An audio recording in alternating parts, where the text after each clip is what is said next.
ओम शांति। 5/9/68 की चाहते क्लास कर रहे थे। दूसरे पेज के मध्य में बात चल रही थी। सर्वशास्त्र में शिरोमणि श्रीमद् भगवत गीता है।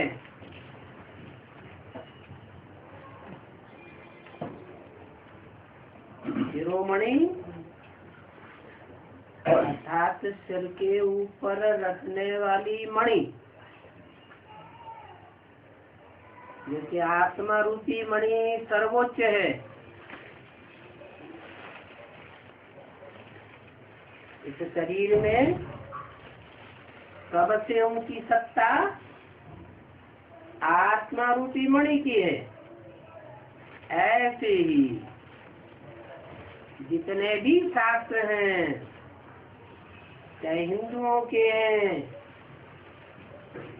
चाहे और धर्म वालों के शास्त्र हैं, उन सभी शास्त्रों के बीच सर्व शास्त्रों में शिरोमणि भगवान की गाई हुई गीता है। परंतु जो अभी गीता मिल रही है, मनुष्यों की गाई हुई, मनुष्यों की लिखी हुई, वो गीता तो सर्वशास्त्र में शिरोमणि नहीं कही जा सकती। क्यों? क्योंकि उसमें बच्चा कृष्ण का नाम डाला हुआ है।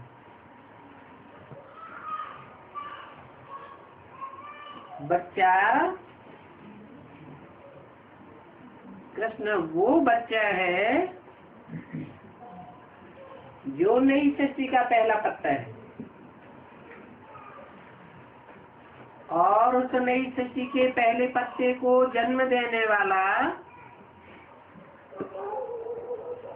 बाप है गीतापति भगवान।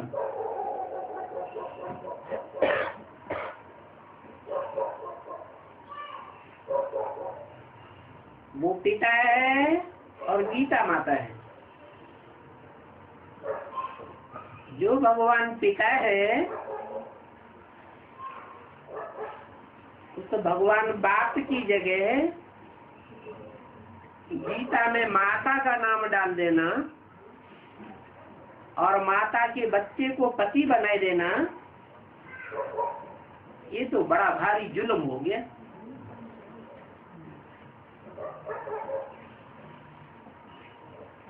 इसका रिजल्ट क्या हुआ? आज इस दुनिया में देखा जाता है कि जितने भी परिवार हैं, चाहे हिंदुओं के परिवार हो, चाहे और धर्म वालों के परिवार हो, उन परिवारों में जो परिवार की माता है, उन माताओं की स्थिति क्या है? खुदान खासा अगर पिता न रहे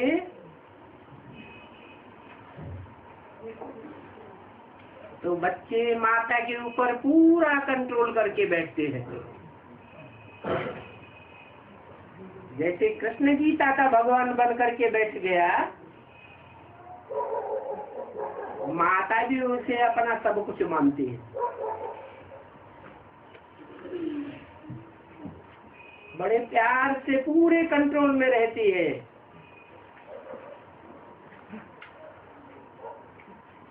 माता भी अज्ञान में और बच्चा भी अज्ञान में। कितना बड़ा भारी अज्ञान हो गया। माता के लिए अज्ञान क्या हो गया कि माता से बच्चे को ही अपना सब कुछ मान लिया, सर्वे सर्वा, पूरा कंट्रोल में। जबकि माता के कंट्रोल में बच्चा होना चाहिए। माता पिता रचयिता होते हैं और बच्चे रचना होते हैं। रचयिता के कंट्रोल में रचना को होना चाहिए। लेकिन अभी कलयुग अंत में क्या हो गया? घर घर में क्या हो गया? बच्चे माता के सर्वे सर्वा हो गए और माता की स्थिति ऐसे हो गई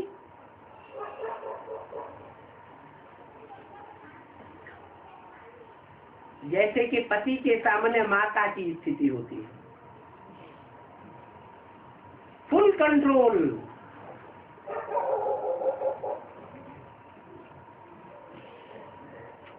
अब इस स्थिति को बदला किससे जाए?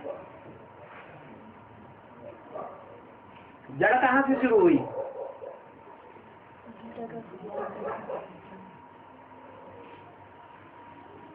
सृष्टि का पहला पत्ता है कृष्ण बच्चा।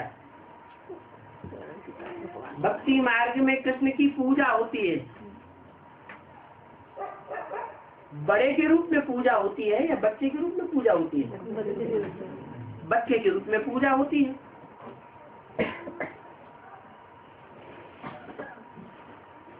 और बच्चे को बाप से भी बड़ा मान लिया जाए, ये तो स्थिति ठीक नहीं हुई। अब स्थिति को बदलेगा कौन?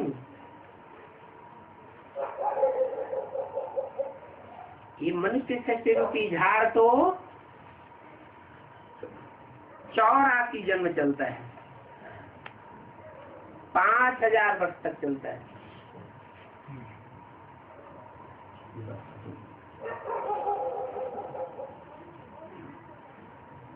उसमें 21 जन्म ऐसे हैं जहाँ देवताएं तो बुद्धू होते हैं, उनको भगवान का ज्ञान होता ही नहीं, उनकी तो बात छोड़ दी जाए। द्वापर युग से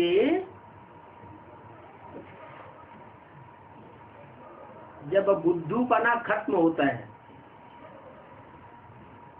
देवताई आत्माएं भी बुद्धिमान बनती हैं और ऊपर से आने वाली और धर्म की आत्माएं तो विदेशी विधर्मी होने के कारण बुद्धिमान होती ही है।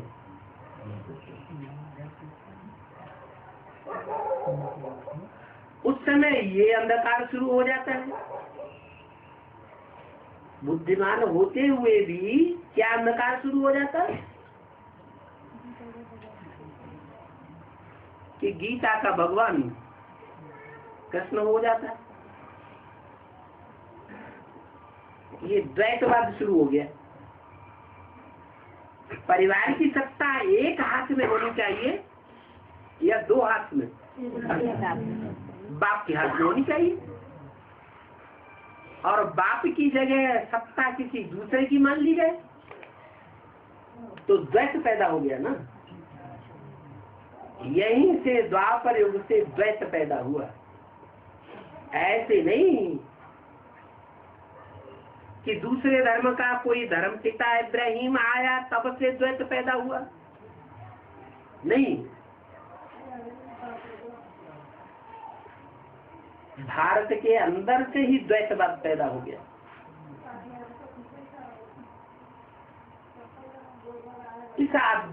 इस द्वैतवाद को बढ़ते बढ़ते 2500 साल हो गए और 2 में से 4, 4 में से 8 धर्मों की संख्या भी बढ़ती गई, राज्यों की भी संख्या बढ़ती गई, शासनकर्ताओं की भी संख्या बढ़ती गई कि कम हुई?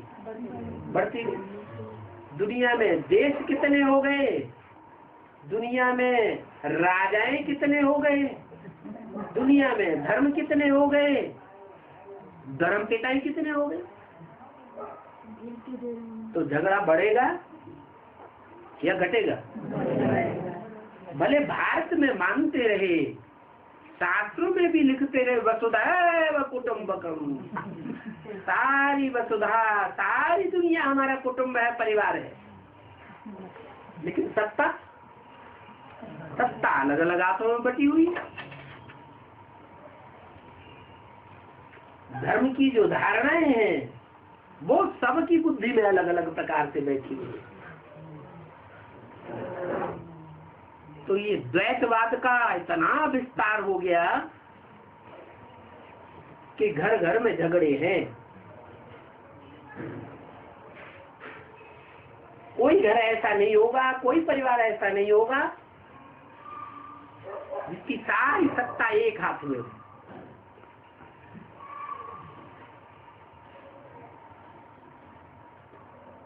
अब इस अनेकवाद को एकता में कौन लाएगा?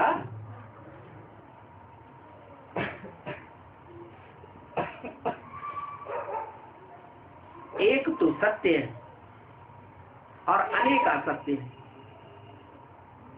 जो एक सत्य है, जिसे गॉड इज द ट्रुथ कहा जाता है, वो ही जब इस सृष्टि पर आता है तब फिर पलट देता है। द्वैतवाद को अद्वैत में पलट देता है। क्या सत्ता 2 2 4 4 8 8 की नहीं होनी चाहिए? किसकी होनी चाहिए? एक की सत्ता होनी चाहिए। तभी दुनिया में सुख शांति हो सकती है, तभी परिवार में सुख शांति हो सकती है। तो वो आकर के भूल बताता है। क्या कि जितने भी शास्त्र हैं, शास्त्र माने शासन करना, और शास्त्र माने शासन करने का विधान।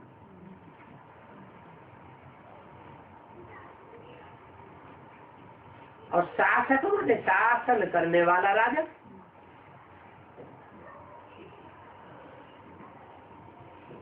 कोई घर परिवार होता है तो उस परिवार में शासन करने वाली माता होती है। घर कौन संभालता है? माता ही संभालेगी। बाप घर को संभालेगा? छोटे छोटे बच्चे को बाप संभालेगा क्या? हाँ, उठा के फेंक और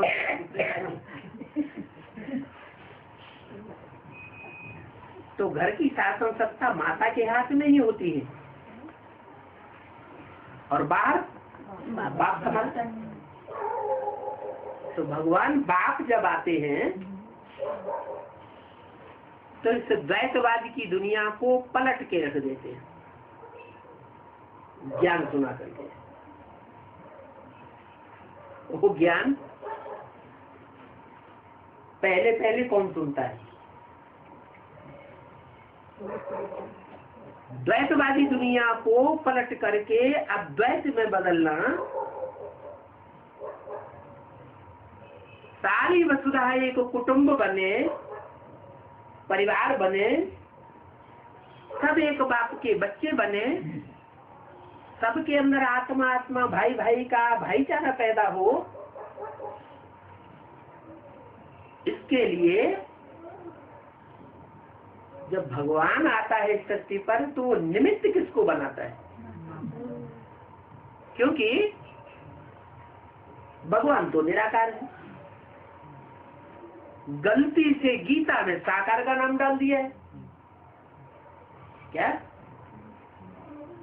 कृष्ण का नाम साकार डाल दिया है। कृष्ण तो कहते भी है शास्त्रों में 16 कला संपूर्ण। तो सीमा में बन गया ना। 16 कला संपूर्ण माने सीमा है या नहीं? सीमा है। और भगवान तो असीम गुणों वाला है, उसको सीमा में नहीं बांधा जा सकता।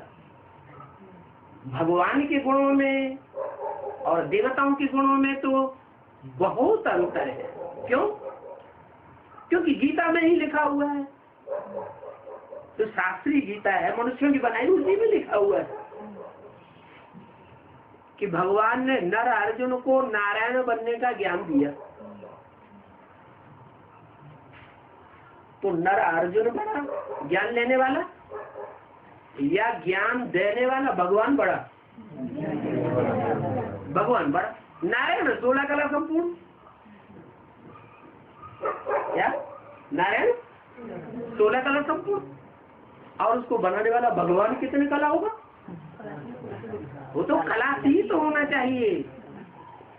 कलातीत कल्याण कल्पांतकारी लिखते भी हैं शास्त्रों में, फिर अपनी बात को शास्त्रों में काट देते हैं।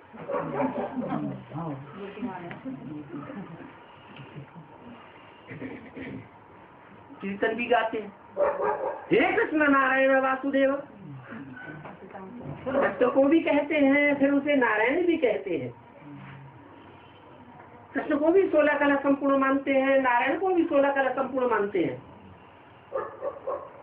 नारायण का राज्य सत्य के आदमी मानते हैं, फिर कृष्ण को कहाँ ले गए? द्वापर के आदमी ले गए। ये क्या चक्कर? जब हे कृष्ण नारायण वासुदेव एक ही है तो फिर अलग अलग युगों में क्यों ले गए? ये क्या चक्कर है?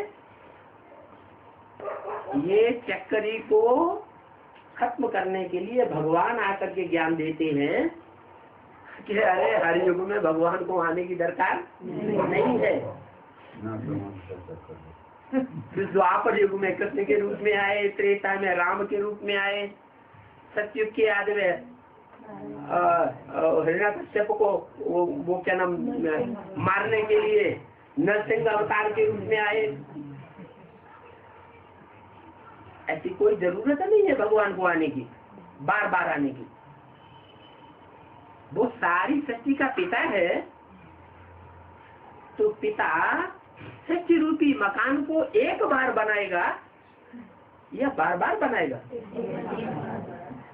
कोई बाप होता है अपने बच्चों के लिए मकान बनाता है, मकान पहले से तो प्रधान होता है, सुखदायी होता है, कहीं टूट फूट नहीं होती, बड़ा अच्छा लगता है, कोई चक्कर नहीं, सुखी ही सुख महसूस होता है। फिर मकान भी सतो प्रधान से सतो सामान्य बनता है। फिर थोड़ा हल्का हल्का टूट फूट कभी कभी कहीं कहीं हो जाती है, तो कहेंगे रजो प्रधान, क्योंकि दुख शुरू हुआ।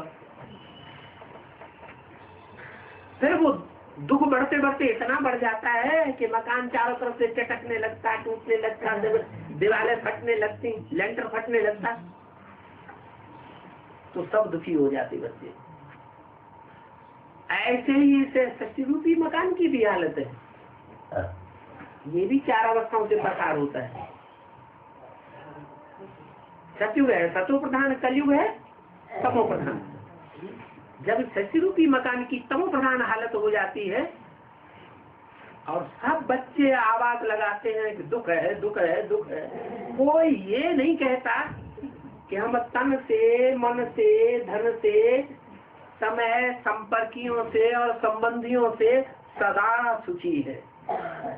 दुनिया में एक भी अगर ऐसा हो जो ये कहे इस तरीके से हम सदा सुखी है, किसी ने सुना? नहीं। जब सब बच्चे दुखी हो जाते हैं तो उस बाप को आना ही पड़ता है और आकर के बताता है, मैं हर युग में नहीं आता हूँ, मैं तो सिर्फ कलयुग के अंत में, जब ये सारी शक्ति तमो प्रधान बन जाती है, मकान पूरा ही टूट फूट जैसा हो जाता है, जो रिपेयर करने वाले भी रिपेयर नहीं कर सकते। मकान टूटता है ना, तो रिपेयर करने वाले रिपेयर कर देते हैं, लेकिन टूटते टूटते ऐसा टूट फूट हो जाए कि रिपेयर करने वाले रिपेयर ही न कर सके। लोग समझते हैं गांधी जी आए, अब भारत में रामराज्य आ जाएगा। रामराज्य आया और ही रावण राज्य बन गया। लोग समझते हैं विवेकानंद आए, अब तो जरूर परिवर्तन हो जाएगा दुनिया का, लेकिन परिवर्तन हुआ? अरे विवेकानंद खुद ही विदेशी सभ्यता में रंग गए। ऐसे ही दुनिया की जब ये हालत हो जाती है कि जो भी महान आत्मा इस शक्ति पर आती है, लोग समझते हैं भगवान आ गया, आचार्य रजनीश आ गए, ओशो आ गया, ये भगवान आ गया, वो भगवान आ गया, समझते हैं अब जरूर परिवर्तन हो जाएगा, लेकिन कोई ढका हुए की 3 पात, कोई परिवर्तन नहीं होता और ही मेंटल की दुनिया की नीचे गिरती चली जाती। तब भगवान इस सृष्टि पर आ जाता है। कब आ जाता है? जब चारों तरफ से आवाजें आती हैं, आसाराम बापू भगवान आया, हंसाजी महाराज भगवान आया, ये भगवान आया, वो भगवान आया, साईं बाबा भगवान आया। चारों तरफ से भारत में खास आवाजें आती हैं कि भगवान अनेक रूपों में आ गया। जो जिसको फॉलो करते हैं वो समझते हैं कि यही एक भगवान है, लेकिन देखा जाए तो सबके अंदर अंधश्रद्धा बैठी हुई है। कैसी अंधश्रद्धा बैठी हुई है? एक बात की अंधश्रद्धा सब में बैठी हुई है। क्या? कि भगवान सर्वव्यापी है। अब सर्वव्यापी होकर के भगवान आएगा तो सारी सृष्टि रूपी मकान का, सारे ही वसुधैव कुटुंबकम का बात साबित होगा, फिर दुनिया में एकता साबित होगी, अद्वैतवादी दुनिया बनेगी? कभी नहीं बन सकती। तो इस गलती को आकर के भगवान को पहले सुधारना पड़ता है। क्या? कि मैं सर्वव्यापी नहीं हूँ, मैं एक हूँ, एक ही सत्य है। शास्त्रवादी कहते भी रहे सत्यम शिवम सुंदरम। तो जब एक ही सत्य है तो वो सत्य एक ही रूप में संसार में प्रत्यक्ष होगा या अनेक रूपों में प्रत्यक्ष होगा? एक ही रूप में प्रत्यक्ष होगा। और एक रूप में जब प्रत्यक्ष होगा तो सबकी बुद्धि एक ठिकाने लगेगी, या सर्वव्यापी के रूप में प्रत्यक्ष होगा तो बुद्धि एक ठिकाने लगेगी। अगर सर्वव्यापी है तो बुद्धि बिखर जाती है। कभी गुरुद्वारे में जाओ, कभी मंदिर में जाओ, कभी किसी देवता के मंदिर में जाओ, राम के मंदिर में जाओ तो राम भगवान, कृष्ण के मंदिर में जाओ तो कृष्ण भगवान, किसी गुरु जी के सामने जाओ तो गुरु जी भगवान, और ढेर के ढेर गुरु जी। 7 से 100, 1008 है और 108 बन करके बैठे हुए, सब अपने को भगवान साबित करते हैं कि हम सारे संसार को एक सूत्र में बांधने वाले 108 मणकों के गुरु है। सारी दुनिया माला घुमाती है, माला को स्मरण करती है, और माला रूपी आत्माओं के बनाने वाले भगवान हम हैं। तो जब ऐसी स्थिति हो जाती है तब भगवान इस गलती को सुधारते हैं, जो गीता में भी गलती शास्त्रकारों ने लिख दी है। क्या?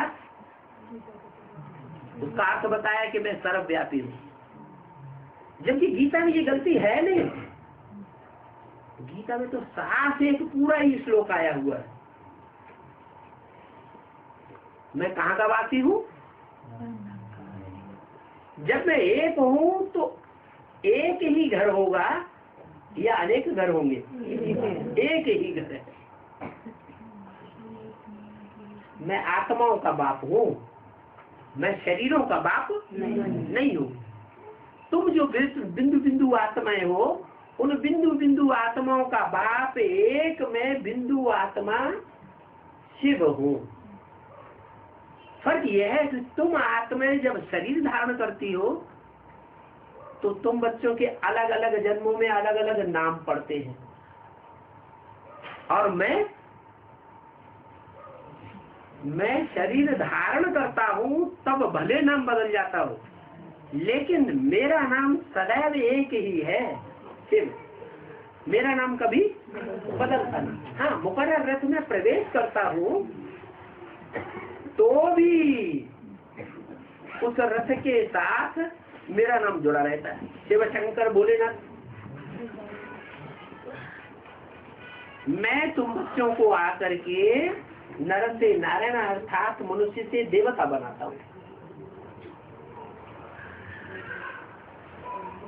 तो बड़े से बड़े देवता को मैं अपना रथ घोड़ा बनाऊंगा या सभी में प्रवेश करूंगा? है बड़ा आदमी होगा तो घोड़ा भी उसका बड़ा होगा।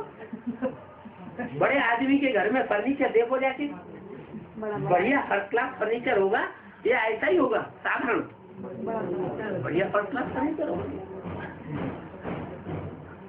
तो भगवान की शक्ति पर आते हैं तो और धर्म पिताएं जो रथ पकड़ते हैं उनकी तरह उनका रथ नहीं होता है। वो ऐसा रथ लेते हैं जो सती रूपी रंगमंच पर ऑल राउंड पार्ट बजाता है। उस ऑल राउंड पार्टधारी आत्मा में, हीरो पार्टधारी में वो परमपिता परमात्मा शिव प्रवेश करके मुकर्रर रूप से पार्ट बजाता है। कब आता है वो तो बता दिया, सारी सृष्टि जब तमो प्रधान हो जाए तब आता है। कब हो जाती है? कलयुग के अंत में सारी सृष्टि तमो प्रधान हो जाती है।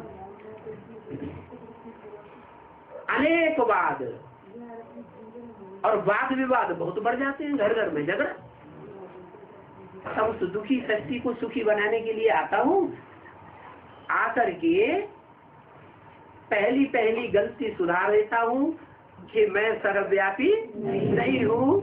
मैं तो इस सृष्टि पर जब आता हूँ तो एक व्यापी बन के आता हूँ, अनेक व्यापी होने का तो सवाल ही नहीं। और एक व्यापी समझने से तुम सब बच्चों को फायदा है। अनेक व्यापी तुम जो समझते रहे गुरुओं की मत पर, उससे बड़ा भारी नुकसान हो गया। क्या नुकसान हो गया? बुद्धि बिगड़ गई। दुनिया में लोग धन इकट्ठा करते हैं कि धन को बिखेरते हैं, इकट्ठा करते हैं ना तो ताकत बढ़ती है ना। बैंक बैलेंस बढ़ाते हैं तो ताकत बढ़ती है ना। खजाने में इकट्ठा कर देते तो ताकत बढ़ती है ना। तो ये तो बेवकूफी कि दुनिया में मनुष्यों के पास जो बड़ी से बड़ी ताकत है, तनबल, धनबल, जनबल और मनोबल, हर मनुष्य के पास ये चार बल हैं। कम परसेंटेज में या ज्यादा परसेंटेज। कोई ऐसा मनुष्य नहीं होगा, भिखारी भी होगा तो भी उसके पास तन का बल होगा, कुछ न कुछ, 1 पैसा 2 पैसा होगा ना। धन बल जरूर होगा, थोड़ा बहुत। मनोबल भी होगा और जनबल। भिखारी से भिखारी भी होगा, सड़क पर पड़ा रहने वाला, तो भी 2-4 लोग उसको जरूर सपोर्ट करने वाले होंगे। होंगे या नहीं होंगे? वही उसका जनबल हो गया। बड़ा आदमी होगा, जैसे बड़े बड़े नेताएं होते हैं। नेहरू जी थे इंडिया में, उनके पीछे कितना बड़ा जनबल था, है बड़ा जनबल था। इतना गांधी जी के पीछे भी नहीं था। कितने वर्ष नेहरू जी ने राज्य किया प्रधानमंत्री बनकर के। गांधी जी का तो अपोजिशन बहुत था। सुभाष चंद्र बोस को फॉलो करने वाले भी थे और बड़े बड़े नेताएं थे, उनको भी फॉलो करने वाले थे। कहने का मतलब, बड़ा आदमी होगा तो बड़ा जनबल होगा, छोटा आदमी होगा तो उसके पास छोटा जनबल होगा। धनबल, सभी के पास कुछ न कुछ धनबल होता ही है। और तनबल, ऐसा भी जर्जरी भूत आदमी क्यों न हो, बुढ़े से बुढ़ा, उसको भी अपना तन का बल जरूर होगा। तन बल कोई बल नहीं है क्या? है? पहलवान होगा कितनी तन बल की हाथ हाँकता है। दो चार कमजोरों के बीच में ऐसे समझेगा जैसे मैं राजा हूं, तो तनबल भी बड़ी चीज है। लेकिन इन तीनों प्रकार के बलों से बड़ा है मनोबल। मन बल अगर बुद्धि का बल तीखा है तो तन भी इकट्ठा किया जा सकता है, मजबूत से मजबूत जनबल भी इकट्ठा किया जा सकता है और धन भी बहुत कमाया जा सकता है। अगर बुद्धि बल मनोबल नहीं है तो कोई करोड़पति क्यों न हो, अरबपति का बच्चा क्यों न हो, अगर उस बच्चे में मनोबल नहीं होगा तो सारा बाप की कमाई दादे की कमाई बर्बाद कर देगा। तो भगवान इस सृष्टि पर आकर के कौन से बल को बढ़ाता है? मनोबल को बढ़ाता है। परमधाम से आता है क्या धन लेके आता है? नहीं। क्या ढेर सारे मनुष्यों को अपने पीछे लेके आता है? नहीं लेके आता। क्या लंबा चौड़ा पहलवान बन के आता है? नहीं। आता भी है तो लुत्फ शरीर वाले में आ जाता है, जिसके शरीर में ढेर सारी बीमारियां लगी हुई हो। साधारण तन में आता हूँ, गीता में लिखा हुआ भी है उन शास्त्रकारों ने, क्या मैं साधारण तन में आता हूँ। मुझे साधारण तन में आए हुए भगवान को मूढ़मती लोग नहीं पहचान पाते हैं। तो देखो तन भी लेकर के नहीं, अच्छा खासा आता हूँ, साधारण तन में आता हूँ। फिर मैं क्या चीज देता हूँ? अरे वो लौकिक बाप होते हैं, उनसे तो मिलता है ना, है? बड़े परिवार वाला होगा, टाटा बिरला के परिवार वाला बाप होगा तो बड़ा परिवार का जनबल देगा ना, बड़ा जनबल है। कोई अगर दुश्मन आक्रमण करेगा तो सारे ही परिवार के मिलकर उसके ऊपर हमला कर देंगे, तो कितना भारी जनबल है। धनबल, अरे टाटा बिरला वालों के पास धन की कमी है, धन के आधार पर तो वो बड़े बड़े नेताओं को खरीदे हुए बैठे हैं। आज जो सत्ता है किसके हाथ में? पूंजीपतियों के हाथ में। तो जनबल भी उनके पास है। माने लौकिक बाप के पास जनबल भी है तो धनबल भी है, तो शरीर भी हट्टे कट्टे कैसे चमचमाते हुए चेहरे गोल गोल गोल मटोल दिखाई पड़ते हैं। सुंदर सुंदर चेहरे होते हैं या खराब चेहरा दिखाई पड़ता है? शरीर भी सुडौल, खा पी के है, खाई पिए रहते हैं। देखने से ही लोग देखने से ही कैसे, अरे बड़े आदमी का, बड़े परिवार का आदमी है, छोटा परिवार वाला नहीं है। तो लौकिक बाप से धनबल भी मिलता है, जनबल भी मिलता है और अनुबल भी मिलता है। भगवान आता है वो तो निराकार बिंदु, उसकी बिंदी आत्मा का ही नाम शिव है। लेके क्या आता है? कुछ भी नहीं लेके आता है। फिर कहता है मैं तुम्हें वो बल दूंगा जिस बल से तुम सब प्रकार के बल कमा सकते हो, सब प्रकार के बलों का अर्जन कर सकते हो। वो बल है मनोबल। मन को ही आत्मा कहा जाता है। शास्त्रों में भी लिख रखा है शास्त्रकारों ने, मनरेव आत्मा, मन ही आत्मा है। अगर मन कंट्रोल कर लिया जाए, मन रूपी घोड़े को पूरा कंट्रोल कर लिया जाए, तो वो आत्मा में परमात्मा की शक्ति उद्भव हो सकती है। मन और बुद्धि, इसी को तो आत्मा कहा जाता है, कोई दूसरी चीज आत्मा थोड़ी है। मन बुद्धि रूपी आत्मा जो अणुरूप है, जो गीता में भी लिख दिया है, अणोणीयांतम मनुस्मरे क्या है? क्या आत्मा और परमात्मा का रूप एक ही है, जो स्मरण किया जा सकता है, याद कर सकते हैं। किस रूप को? आत्मा के रूप को भी याद कर सकते हैं बिंदु रूप में, और परमात्मा के रूप को भी ज्योति बिंदु के रूप में याद किया जा सकता है। दोनों का रूप एक ही है, बच्चों का भी और बाप का भी। तो बात सही है। सांप का बच्चा सांप जैसे रूप वाला होगा, हाथी का बच्चा हाथी जैसे रूप वाला होगा। अरे हाथी का बच्चा लंबा लंबा होगा क्या? नहीं होगा ना। जैसे हाथी का रूप ढील डोल वाला, तो बच्चा भी कम से कम ढील डोल वाला तो होगा ना। सांप लंबा होता है, सांप का बच्चा भी लंबा ही होगा। कीटाणु छोटा होता है, कीटाणु का बच्चा भी चींटी छोटी तो चींटी का बच्चा भी छोटा। माने जैसा बाप रूप में बच्चा भी वैसा ही होता है। तो आत्माएं भी सब बिंदु बिंदु बिंदु बिंदु स्टार स्टार स्टार स्टार, और आत्माओं का बाप भी स्टार। लेकिन अंतर क्या है? आत्माएं जन्म मरण के चक्र में आने वाली, और बाप जन्म मरण के चक्र में आने वाला नहीं है। क्यों नहीं है? क्योंकि वो सदा शिव है। क्या?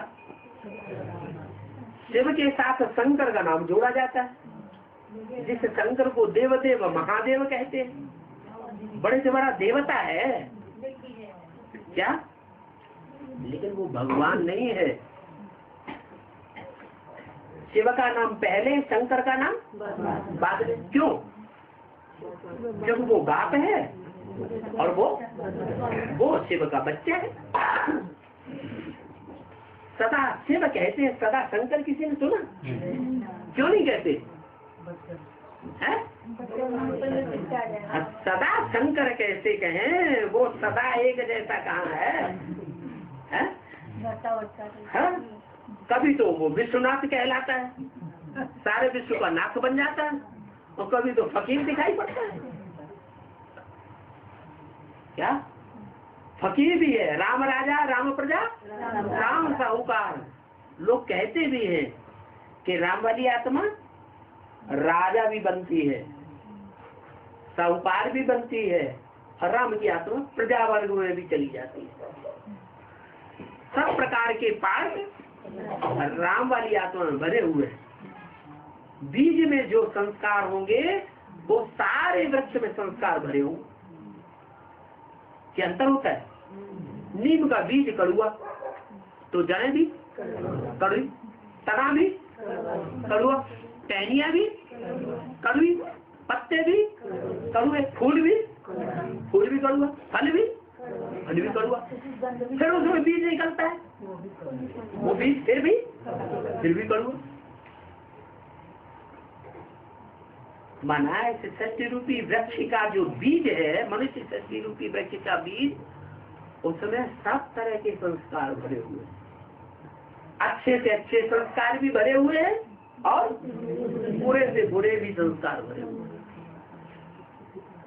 अच्छे से अच्छे जो बच्चे हैं, उन बच्चों को जन्म देने के लिए, पालना देने के लिए वो बांधा हुआ है। और जो बुरे से बुरे इस सच्ची रूपी रंगमंच पर बच्चे हैं भगवान के,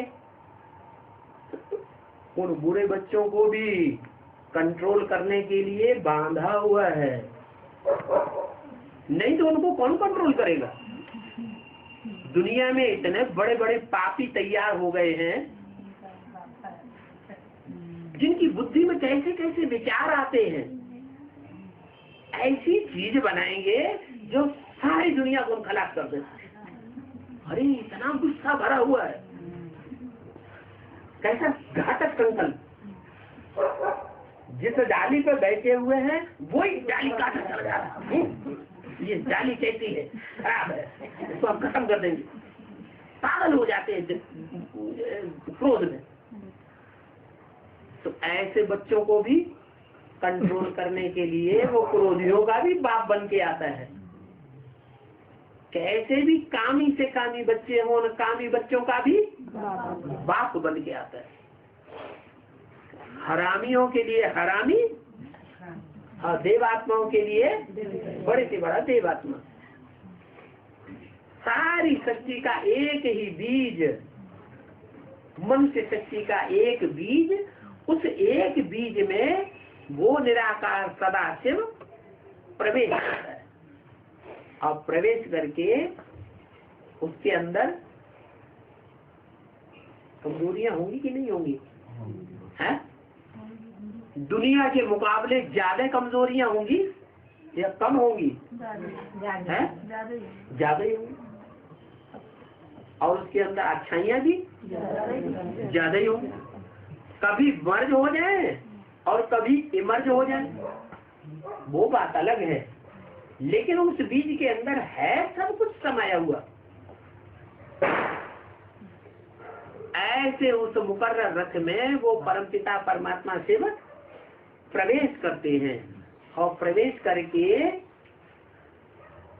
एक बड़ी से बड़ी बात बता दी। सारी सृष्टि के कान में वो बात गूंजती है। हर धर्म के लोग प्रभावित हो जाते हैं, कहते अरे ये तो हम बुद्धि से कभी सोचा ही नहीं था कि भगवान एक व्यापी हो सकता है, सर्वव्यापी नहीं होगा। इस सृष्टि पर जब आता है तो जिस तन के द्वारा ज्ञान को सुनाना शुरू करता है, सारा ज्ञान सुना देता है, कुछ भी रखता नहीं। लेकिन जिस तन के द्वारा सुनाता है वो तन सुनता है और दूसरों को भी सुनाता है, लेकिन बुद्धि से कुछ समझता नहीं। वो सृष्टि का पहला पत्ता है। क्या? कौन है सृष्टि का पहला पत्ता? जो सुनता खूब है, सुनाता भी खूब है, लेकिन समझता कुछ भी नहीं। बच्चा बुद्धि है। कौन सा बच्चा हो सकता है? वही कृष्ण बच्चा। वो ऐसा बच्चा बुद्धि है कि अनेक आत्माओं की बुद्धि में ये बात सहज बैठ जाती है कि गीता का भगवान निराकार भगवान हो सकता है, निराकारी स्टेज वाला भगवान हो सकता है, साकार देवता गीता का भगवान नहीं हो सकता है। लेकिन उस बच्चे की बुद्धि में ये बात नहीं बैठी। बड़ा हाथी है। जैसे जानवरों में बैल होता है ना, अगर अड़ जाए तो उसको कितनी भी अड़ियां मारते रहे लेकिन वो उठता नहीं है। कहते हैं अड़ियल बैल। इसलिए जहाँ जहाँ शिव के मंदिर होते हैं, शिव के मंदिर के पास ही वो बैल भी दिखाते हैं। क्या है? बैल बुद्धि। लेकिन शिव अपने पास ही उसको दिखाते हैं, यादगार में है। बच्चा बुद्धि है।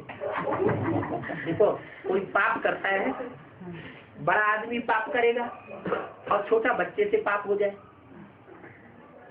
छोटा बच्चा है ना, कोई ऐसा पाप हो जाए कि छोटे बच्चे से भी हत्या हो जाए, बाई चांस हो सकती है, और बड़ा आदमी हत्या कर दे, तो दोनों को बराबर दंड मिलेगा या कम जास्ती मिलेगा? छोटे बच्चे को हो सकता है कि कोई समझदार ज्यादा हो तो छोड़ भी दे, बड़े आदमी को नहीं छोड़ा जाएगा। क्यों? क्योंकि बुद्धि है ना। तो ऐसे ही भगवान बाप जब आते हैं तो भगवान बाप के जो असली असली बच्चे हैं उनके दो ग्रुप कर देते हैं। एक तो वो बच्चे जो सुनते खूब हैं और सुनाते खूब हैं। क्या? सुनने सुनाने वाले बहुत हैं। भक्ति मार्ग में क्या करते रहे? भक्ति मार्ग में पंडितों ने खूब सुनाया और उन पंडितों, शास्त्रकारों और विद्वान आचार्यों और सन्यासियों की बातों को जिन्होंने सुना, अब आज पंडित जी ने ये बात बताई, आज पंडित जी ने ये बात बताई, आज गुरु जी ने ये बात बताई, खूब सुनते हैं, खूब सुनाते हैं। उसकी गहराई क्या है वो किसी को पता ही नहीं। ऐसे ही भगवान भी आकर के जब इस सृष्टि पर ज्ञान सुनाते हैं, जिस तन के द्वारा, वो तन सबसे पहले सुनता है। क्या? इसलिए वो बैल अच्छा माना जाता है जिसके कान खड़े हुए हो। देखा, कोई बैलों के कान पड़े हुए होते हैं बकरी की तरह, और कोई बैलों के कान खड़े हुए कान होते हैं। तो वो बच्चा सुनने में बड़ा अलर्ट, सुनता भी है अच्छा, और जो सुनाया है वही सुनाएगा, कुछ मिक्स करके नहीं सुनाएगा। नहीं तो लोगों की आदत क्या होती है, सुनते हैं और कुछ न कुछ उसमें अपनी अकल भेड़ा करके बात को चेंज कर देंगे। तो ऐसा बच्चा नहीं है, जो सुना और जितना सुना और जितना समझा बस उतना ही धारण किया और उतना ही दूसरों को सुनाए। सुनने सुनाने में एक्सपर्ट, बाकी समझने में एक्सपर्ट नहीं। बच्चा बुद्धि है? हाँ। तो वो भक्ति मार्ग का फाउंडेशन डालने वाला बच्चा है। क्या भक्ति भी चाहिए कि नहीं चाहिए? कहते भी है भक्ति ज्ञान वैराग, ज्ञान भक्ति वैराग। तो भगवान जब आते हैं तो पहले पहले जिस तन में आते हैं उसके द्वारा तो ज्ञान का बीज डालते हैं बस। क्या मनुष्य तो इतना बड़ा, जानवर भी इतने बड़े बड़े पैदा होते हैं, हाथी, घड़ियाल, सील मछली, व्हेल मछली, कितने बड़े बड़े उनके शरीर होते हैं। और जब उनमें पैदा होने के लिए बीज जो पड़ता है वो बहुत सूक्ष्म, तो बीज बहुत सूक्ष्म होता है। तो भगवान भी जब इस सृष्टि पर आते हैं तो ज्ञान का बीज अति सूक्ष्म में डालते हैं। क्या बीज डालते हैं? साक्षात्कार होना, स्वप्न होना, साक्षात्कार होना और उस खुशी में आ जाना, ये भक्ति मार्ग में होता रहा या साक्षात्कार को ज्ञान मार्ग में प्रियोरिटी दी जाती है? भक्ति मार्ग में प्रियोरिटी दी जाती है। तुलसीदास को हुए, सूरदास को हुए, रैदास को हुए, मीरा को हुए, साक्षात्कार हुए ना। प्राप्ति कुछ हुई? हम प्राप्ति तो कुछ भी नहीं होती। तो उसको कहा जाता है भक्ति मार्ग। भक्ति मार्ग में मनुष्य जो है वो अपने को ये समझते हैं कि हम बहुत पहुंचे हुए हैं, अहंकार बहुत आ जाता है, लेकिन वास्तव में होता कुछ भी नहीं है। ऐसे ही जिस आत्मा के द्वारा परमात्मा भक्ति का फाउंडेशन डालते हैं, उन आत्माओं में अहंकार जबरदस्त आ जाता है। भक्ति का भी बहुत जबरदस्त अहंकार होता है। अब वो चाहे यज्ञ के आदि की वो माता हो, जिसने ब्रह्मा बाबा के साक्षात्कारों का सुनने सुनाने का मादा पैदा कर दिया। ब्रह्मा बाबा में इतनी हिम्मत नहीं थी कि अपने साक्षात्कारों को अपने भागीदार के सामने बोल सके।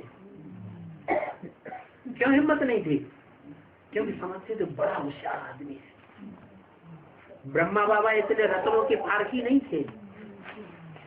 क्या हीरे चांदी सोना जवाहरात के इतने पारखी ब्रह्मा बाबा नहीं थे, जितना ज्यादा वो भागीदार पारखी। 10 वर्ष से उसको अपनी दुकान में रखा हुआ था मैनेजर बना करके, और जब अच्छी तरह परख लिया तो 10 साल के बाद सारी दुकान उसके ऊपर छोड़ दी, कोई हिसाब किताब नहीं। खुद सत्संग करने लगे जाके सिंध हैदराबाद में। विश्वास था ना,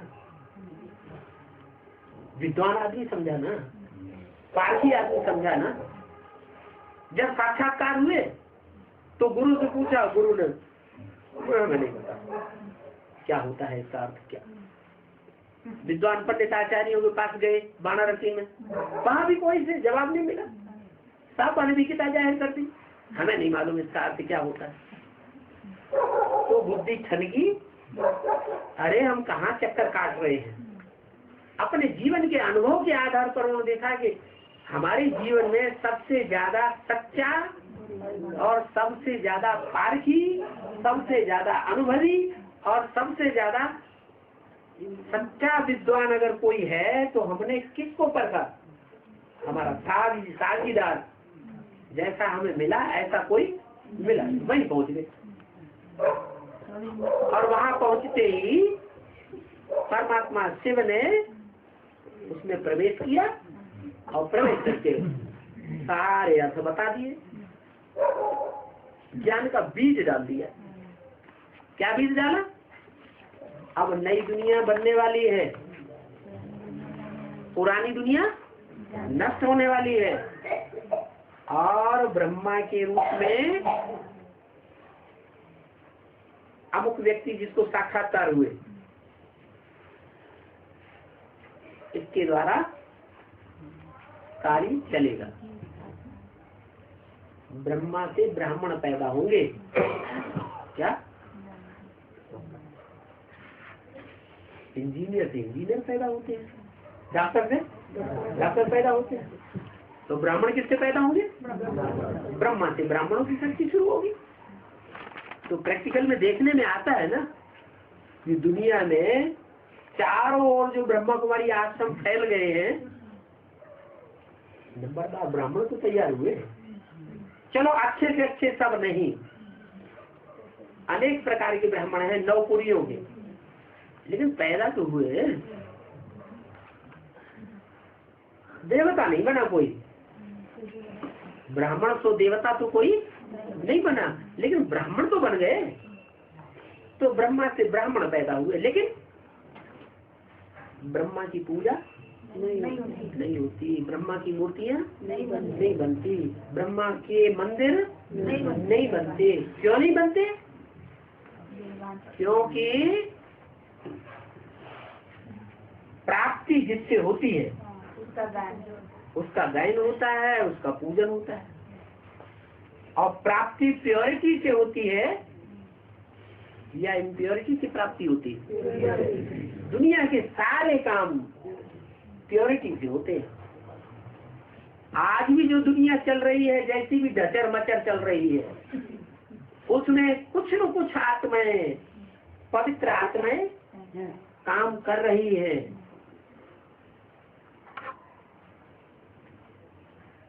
बी के कहे जाने वाले ब्राह्मणों में भी ब्रह्मा मौजूद नहीं है, सरस्वती मौजूद नहीं है, फिर भी कुछ न कुछ वहाँ परसेंटेज में पवित्र रहने वाली आत्माएं बैठी हुई, जिनके आधार पर वो ब्रह्मा कुमारी विद्यालय संसार में फैल रहे हैं, विस्तार को पा रहे हैं। विघटन नजर नहीं आता। कौन सी ताकत का कमाल है? प्योरिटी की ताकत का कमाल है। तो पवित्रता के बल पर ब्रह्मा के द्वारा ब्राह्मणों की शक्ति रची गई, लेकिन ब्राह्मणों को देवता बनाने के लिए भी तो कोई मीडिया चाहिए। ब्रह्मा तो देवता के दाढ़ी मूछ वाला दिखाते हैं, दाढ़ी मूछ वाली विकारी होता है, निर्विकारी होता है। दाढ़ी मूछ देवता को नहीं दिखाते, क्यों? क्योंकि देवता निर्विकारी होते हैं। आज जैनी जो साधु संत होते हैं ना, जैनी साधु, वो भी अपने को निर्विकारी देवता दिखाने के लिए क्या करते हैं? अपने दाढ़ी मूछ के बाल उखाड़ देते हैं। अरे कहीं ऐसा ना हो कोई दाढ़ी मूछ के बाल देख ले तो कहे कि ये तो विकारी है।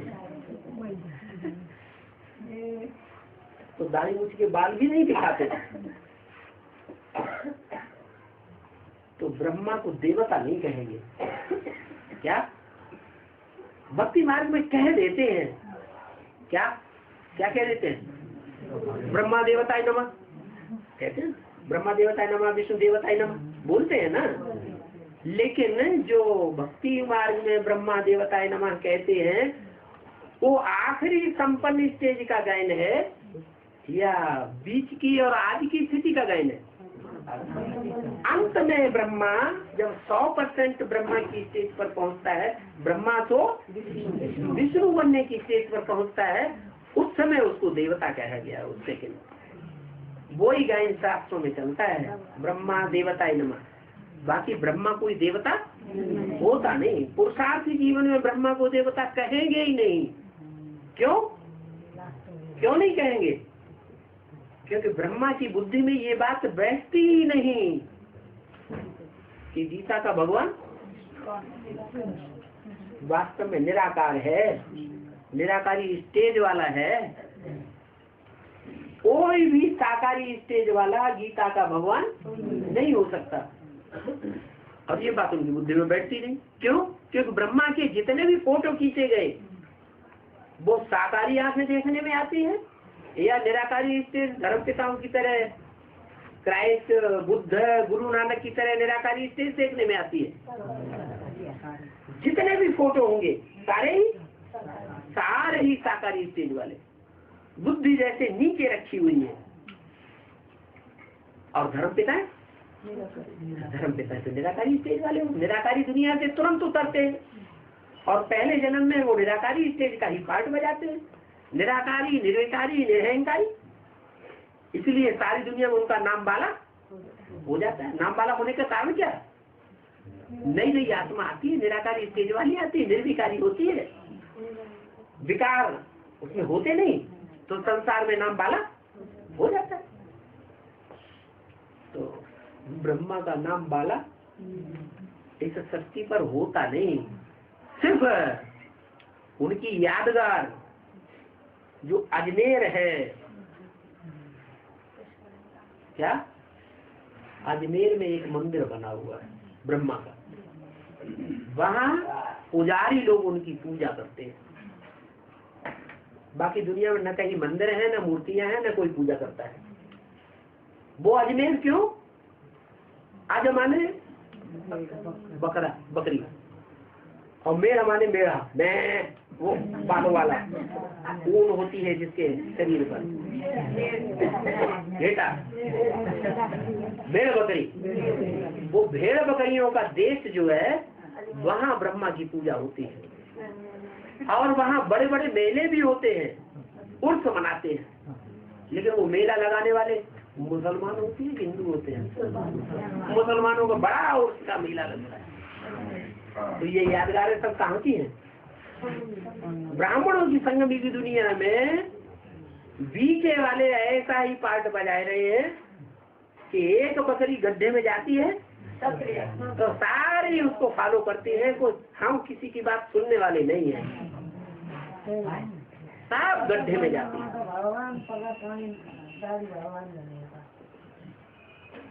भेड़ बकरियों का देश में ब्रह्मा की पूजा होती है, उसे अजमेर नाम दिया गया है। वो यादगार है माउंट आबू की। माउंट आबू में सिर्फ ब्रह्मा कुमारियां ही ब्रह्मा को भगवान मानती हैं, बाकी दुनिया में कोई ब्रह्मा को भगवान मानने वाला नहीं है। फिर भगवान को तो भगवान के रूप में प्रत्यक्ष होना है या नहीं होना है? वो आया है तो उसको प्रत्यक्ष तो जरूर होना है। लेकिन ये नियम है कि भगवान भारत में आते तो हैं, लेकिन गुप्त वेश में आते हैं या प्रत्यक्ष रूप में आते हैं? तो गुप्त रूप में ही आता है। जिस गुप्त रूप में साधारण तन में आता है उसको फॉलो करने वाले जो ब्राह्मण हैं वो भी पांडव कहे जाते हैं। गुप्त वेश में रहने वाले या प्रत्यक्ष होके घूमते हैं, गुप्त वेश।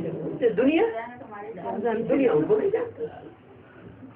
आज भी ऐसे ही है कि ब्रह्मा ने शरीर भल छोड़ दिया, ब्रह्मा के द्वारा ब्राह्मण धर्म की स्थापना हो गई, नंबरवार पुरुषार्थ अनुसार ब्राह्मण तैयार हुए हैं, लेकिन ब्राह्मणों की 9 कुड़ियां शास्त्रों में गाई गई है जो संगम युग की यादगार है। दुनिया में 9 प्रकार के बड़े बड़े धर्म फैले हुए हैं, खास करके भारतवर्ष में, और 9 प्रकार के 9 बड़े बड़े धर्म पिताएं हुए हैं। उन 9 धर्म पिताओं ने ऊंचे से ऊंची कोटि का धर्म पिता और कोई धर्म या कुल होगा या वंश होगा या नहीं होगा, वो है सूर्यवंश। जो गीता में कहा है कि मैं जब आता हूँ तो सूर्य को ज्ञान देता हूँ पहले पहले। तो सूर्यवंशी आत्माओं में कौन सा देवता है जो भारतवर्ष में बहुत प्रसिद्ध है? कौन सा देवता है? क्या नाम बताया? शंकर सूर्य देवता। वो तो मस्तक में सूर्य दिखाया जाता है, तीसरा नेत्र, लेकिन राम वाली आत्मा को सूर्य के रूप में शास्त्रों में प्रसिद्ध किया गया है। क्या रघुवंशियों में श्रेष्ठ कौन हुआ? राम।